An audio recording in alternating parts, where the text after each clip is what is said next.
Est-ce que vous croyez que Nicolas Sarkozy pourra bâtir une nouvelle gouvernance mondiale de l'agriculture? Par exemple, des deux premières mesures qu'il pense, enfin, ce sont des pistes de réflexion qu'il pense mettre en œuvre, ce serait la meilleure transparence sur les stocks et puis une meilleure coordination entre les acteurs membres du G20 afin d'éviter de voir de nouveau des pays comme la Russie, qui sont de grands pays exportateurs, dire un beau matin, on cesse les exportations.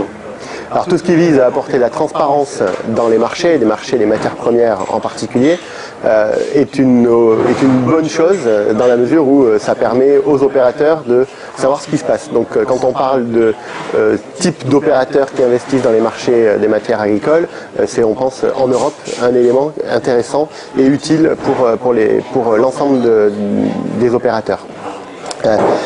Ensuite, coordonner les politiques des pays entre eux. Il est difficile d'imaginer la Russie ne pas bloquer ses exportations pour éviter la hausse du marché mondial, alors qu'elle-même, elle doit se prémunir contre une pénurie de blé dans son pays et donc des risques d'émeutes ou de famine, parlons jusqu'à des famines pour le pays.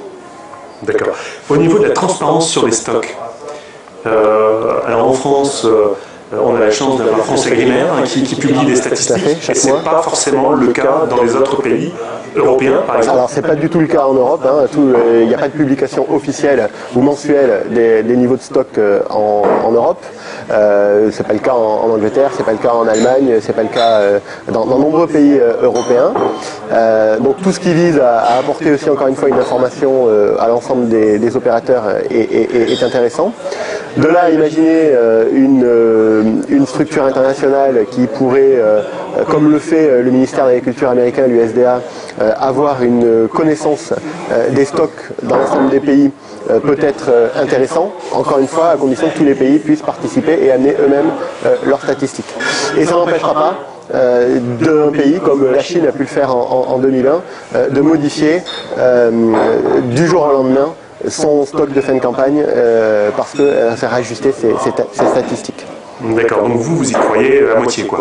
C'est une ambition louable, mais qui ne calmera pas et qui n'arrêtera pas la volatilité des marchés, dans la mesure où la volatilité des marchés est simplement le fait de la déréglementation des marchés, de la fin des politiques d'intervention des États dans la gestion des stocks, et que les matières premières sont soumises à la volatilité, à l'évolution des conditions climatiques, qui se répercute par une fluctuation des rendements et donc de la fluctuation de la production et donc des prix.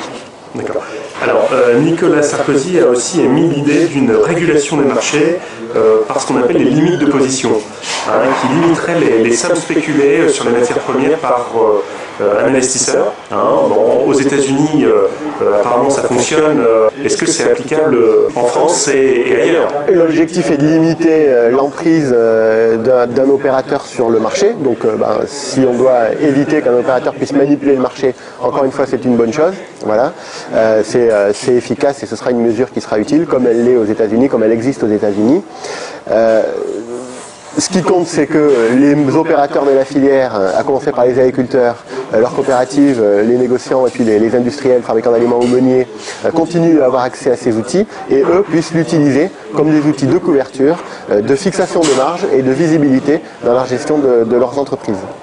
Alors vous, Offre et Demande Agricole, vous proposez des formations concernant le marché à terme aux agriculteurs, mais aussi aux organismes stockeurs. Comment est-ce que ça se passe en fait, une formation chez vous? Alors d'abord, Offre et Demande Agricole, avant d'être une société de formation, c'est une société d'information de marché. Et notre métier, c'est d'informer nos clients et d'accompagner nos clients dans la gestion de la volatilité des prix au niveau de leur entreprise. Que ce soit un agriculteur, un éleveur, une entreprise de la collecte ou un industriel.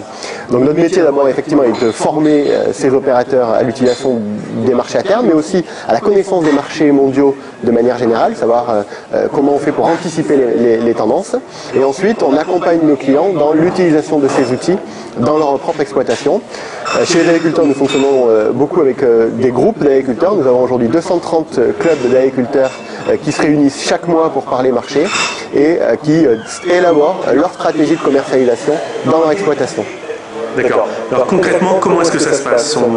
On s'inscrit, Concrètement, les agriculteurs constituent un groupe avec notre intermédiaire et s'abonnent à un système d'information de marché et d'accompagnement.